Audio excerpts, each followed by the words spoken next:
Bonjour. Alors, avant de vous parler de la suite, ce que je vous ai raconté hier, je voulais revenir quand même sur un petit quelque chose que je vous ai parlé lors de la saison 70-71, avant de vous parler de la saison 70-71. Hier, je me posais la question de savoir qui était l'équipe de l'AS CAF de Pau. Bien, apparemment, il ne s'agissait pas de l'association sportive de la caisse d'allocation familiale, comme je pensais, mais plutôt de l'ASCAF, en un seul mot, qui était une société financière. Mais je ne sais pas d'où, je n'en connais pas les détails. Alors par contre, je sais qu'elle était composée de mesdemoiselles Ageda, Bordenave, Bargue, Carrère, Coudane, Darocha, Courtès, Guertener, Guichemer et Méret. Alors si jamais quelqu'un connaît, merci de me dire de qui il s'agissait. Donc on va continuer par la saison 1970-1971. Celle-ci débute par l'élection à la présidence de la Ligue d'Aquitaine d'Henri Carrère, notre président du comité des Pyrénées-Atlantiques. C'est aussi la montée en National 2 de l'élan Bernay d'Orthès, qui au cours des 10 années écoulées est passé de la promotion départementale à l'antichambre de la Nationale 1, c'est-à-dire le plus haut niveau de l'époque, l'actuel Jeep Elite. D'ailleurs, pour affronter cette division Nationale 2, et pour viser plus haut, ils vont se renforcer en faisant signer Carras, Ferrer et Alain Laroukis. Alain Laroukis de l'Union sportive orthésienne. Ce qui pour ce dernier fit beaucoup de bruit à l'époque, car il quittait l'USO, un club laïque, pour aller à l'élan Bernay, un club de patronage. Un club de curés, comme on disait autrefois. Une sorte de guerre de religion. Du côté de la section paloise, on faisait signer les frères Alain et Jean-Claude Réolon de Mourenx, alors que Pyrénéa, qui venait d'accéder au championnat de France de Fédéral 4, Coco Bergada allait chercher au rugby un jeune plein de talent qui souhaitait abandonner la grosse balle orange pour le ballon ovale, Claude Joubert. En janvier 1971, la section paloise organisait la Coupe Tétinger, du nom d'une marque de champagne, avec les équipes de Pyrénéa, l'étape de Pau, l'élan Bernay et eux-mêmes.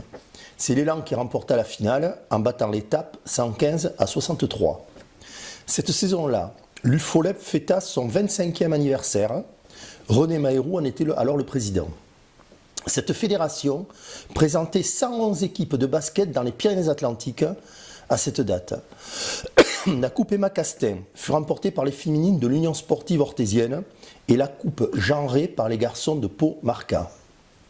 Au critérium du jeune basketteur, chez les garçons, victoire de Daniel Lagrèze de l'avant-garde sportive paloise, devant Joël Codéran de Mourenx et Claude Blanchot de Pyrénéa.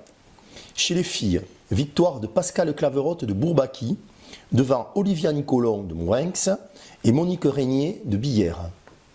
Robert Dumont recevait cette année-là la médaille d'or de la jeunesse et des sports, Henri Carrère et Robert Jaunier celle d'argent, alors que Paul Lavie d'Arzac et Maurice Tesson de la Jeanne d'Arc d'Oloron reçurent celle de bronze.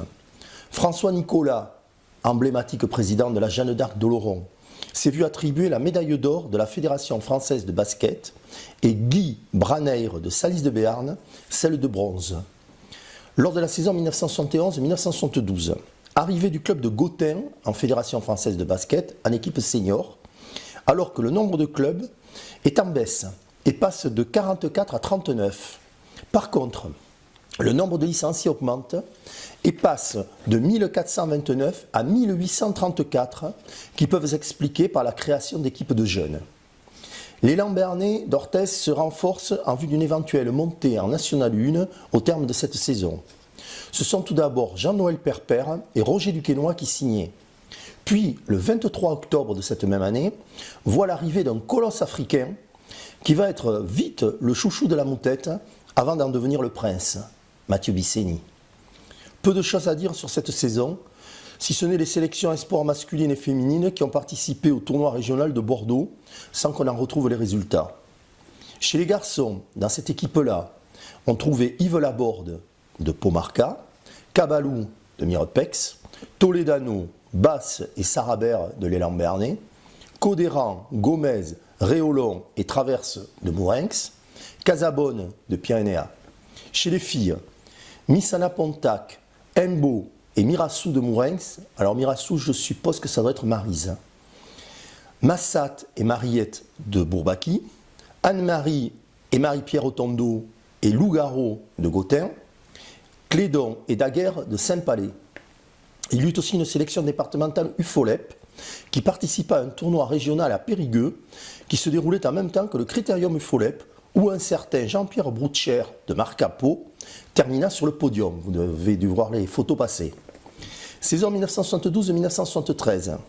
Au mois d'octobre arrive dans notre département un nouveau conseiller technique départemental de basket. Il s'agit plutôt d'une conseillère en la personne de Gracie Barbara, d'origine lusienne.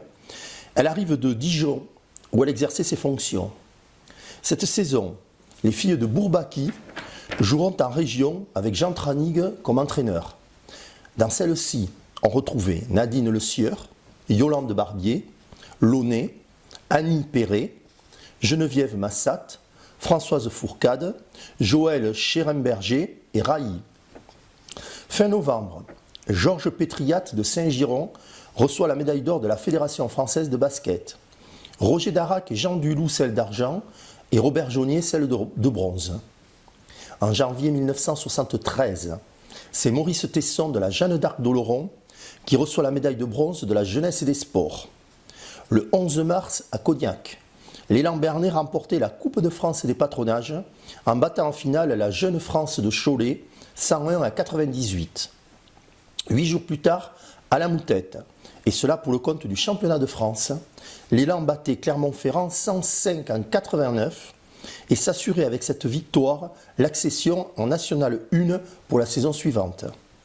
Dans ses rangs, on trouvait René Page le capitaine, Alain Laroukis, Bernard Lamarque, Roger Duquesnoy, Claude Carras, l'américain Steve Schmidt, Mathieu Bisseni, Henri Manoux, Jean-Noël Perper, Bernard Lolo, Jean-Jacques Convert et Massolin. Cette équipe était entraînée par Jean Luant. En avril, on apprenait le décès de Robert Dieu à l'âge de 45 ans au retour d'un long séjour aux colonies. C'était écrit ainsi dans la presse locale. Il fut joueur à la section paloise et relança le basket à Jurançon.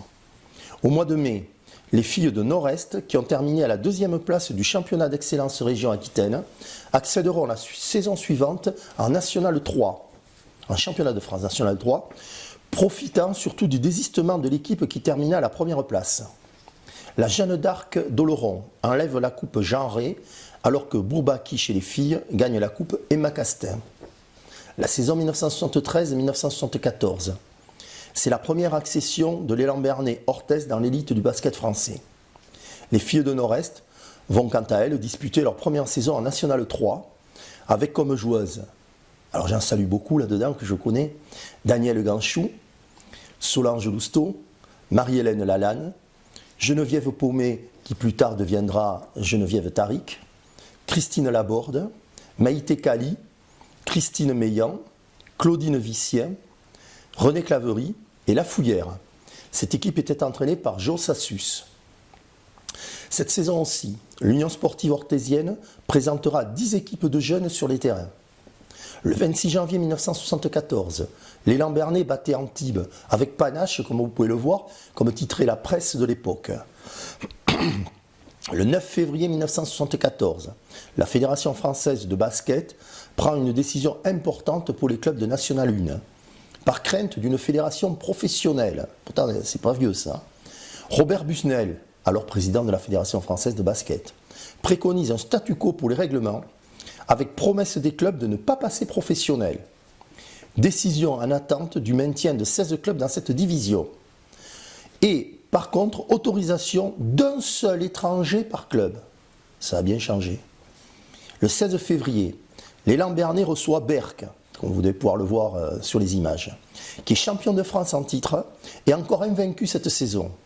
La moutette est trop petite pour accueillir toutes les demandes qui affluent pour assister à cette rencontre. La décision est prise d'installer un circuit de télévision dans la salle de sport attenante à la moutette pour ceux qui n'auront pas la chance d'avoir le précieux sésame. Au terme d'un match de folie, les champions de France s'imposent difficilement 84 à 78, ce qui fera dire à leur entraîneur Jean Gall l'élan béarnais vaut mieux que son classement actuel. Et si Jean, vous me regardez, écoutez, je vous salue et j'espère que vous allez bien. Au mois de mars, Dominique Tranig, cadette à Bourbaki, remporte la finale du critérium du jeune basketteur et disputera la finale à Lyon où elle classera 3e nationale. Au terme de cette saison, avec 11 victoires, 1 nul et seulement 5 défaites en championnat d'excellence aquitaine, la Jeanne d'Arc d'Oloron obtient le droit de jouer la saison sportive suivante en championnat de France de National 4. Elle était composée de Georges Abière, Marcel Barbet, Gérard Pasquale, Alain Arguindegui, Jean-Pierre Bonacier, Albert Bordenave, Jean-Claude Lartigue et Poudens. Cette équipe sera renforcée pour la saison suivante par les arrivées de Robert Bialet de Mirepex et de Jean-Pierre Cotellon des JSA Bordeaux. Par contre, au terme de cette saison, l'élan béarnais d'Orthès redescend en National 2, mais vous verrez que ce sera pour mieux rebondir très vite. Saison 1974-1975. Pour cette saison, 48 clubs de basket et 170 équipes sont engagées à Nufolep. Le 7 septembre, l'élan béarnais organise un tournoi de début de saison avec les équipes de Vichy et les Espagnols de Vitoria et San Victor. Lors de la finale entre l'élan béarnais et Vichy, l'un des arbitres, Robert Jaunier, fut agressé par V-Bob, joueur de Vichy. Bien entendu, cette affaire fit grand bruit à l'époque, jusqu'aux plus hautes instances de la Fédération française de basket. Cette saison sera créée une entente entre l'USO et l'élan béarnais en promotion excellence région, où l'Union sportive orthésienne verra le renfort de René Page, Henri Manoux et Patrick Auronien. Le 11 décembre, Lucienne Cazenave de l'Union sportive béarnaise, mais plus connue sous le nom de jeune fille de Guillamot, qui fut internationale junior en patronage, recevait la médaille de la jeunesse et des sports. Le 14 décembre avait lieu à la salle des Anglais un match amical entre le CUC, Clermont Université Club, alors au sommet de l'Europe et amené par Jackie Chazalon, capitaine de l'équipe de France, également Elisabeth Riffiot, la maman de Boris, face à une sélection comprenant des joueuses du championnat évoluant en championnat de France en Bigorre et les filles de Pont-Nord-Est. Les Clermontoises l'emportèrent. Le 8 février 1975, l'élan béarnais remportait la Coupe de France des patronages en battant Cholet en finale.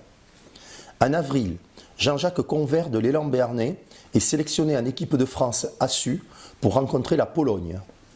En avril, au critérium du jeune basketteur, nos 2 représentants font carton plein et se qualifient pour la finale nationale à Lyon. Victoire donc en région de Marcel Tréméa de la Jeanne d'Arc d'Oloron chez les garçons, salut Marcel parce que je sais qu'il nous regarde, et de Dominique Tranig de Bourbaki chez les filles. À Lyon, Dominique Tranig l'emporte et devient ainsi la première basketteuse de notre comité à gagner ce titre. Par contre, Marcel Tréméa arrache une très belle 6e place. Toujours en avril, avec la remontée en National 1 en poche, l'élan béarnais d'Orthès devient champion de France de National 2 à la Moutette en battant Jeuf 100-74. Sur les photos que vous voyez, vous devez voir le score derrière Bernard Lamarque qui est en train de relever la coupe. Et dans cette équipe, il battait Jeuf, donc, et dans cette équipe évolue un certain Georges Fischer qu'on retrouvera très vite sur les bancs de l'élan béarnais. Lors de l'Assemblée générale de fin de saison, Robert Jaunier présenta sa démission de président de la commission des arbitres et fut remplacé par René Baccaris. Lors de cette intersaison, le 7 juillet 1975, on apprenait le décès de Simon Baccaris, terrassé par une crise cardiaque à l'âge de 63 ans. Dans le recueil de mémoires de Robert Dumont, celui-ci écrivit au sujet de son ami Simon, j'ouvre les guillemets, « Force de la nature, ce chêne était foudroyé en pleine activité physique. Ce fut le véritable successeur du précurseur du basket dans les Basses-Pyrénées, Jean Péninou. Le basket d'alors lui doit la solide et continue implantation du basket dans le département, dans une époque où cela était vraiment une gageure. Témoin de cette aventure, nous pouvons affirmer qu'il insuffla à ses amis et collaborateurs une foi digne des pionniers. Par son mariage avec Suzanne, il trouva une complémentarité extraordinaire, à tel point qu'il n'est pas possible de les dissocier au service du sport durant leur vie. Je ferme les guillemets. Dans le journal L'Éclair des Pyrénées de Pau, le célèbre journaliste palois de l'époque, Jean Bruno, écrivit après les obsèques de Simon Baccaris un très bel article où par les quelques mots suivants, il résumait le personnage. Et là aussi j'ouvre les guillemets. Il avait un désintéressement qu'il relevait de l'anachronisme et du romantisme. On ne regrette pas de semblables bâtisseurs, on les pleure, écrivait Jean Bruno. Lors des saisons suivantes, je vous parlerai de certaines personnes, de certains noms qui, aux plus jeunes, risquent peut-être d'apprendre que les parents de leurs copains ou de leurs copines furent d'excellents basketteurs parce qu'ils ont gagné certains titres ou il y a eu des grandes familles de sportifs. Je vous raconterai ça demain. Sur ce, je vous souhaite une bonne journée. Confinez-vous bien. Ciao.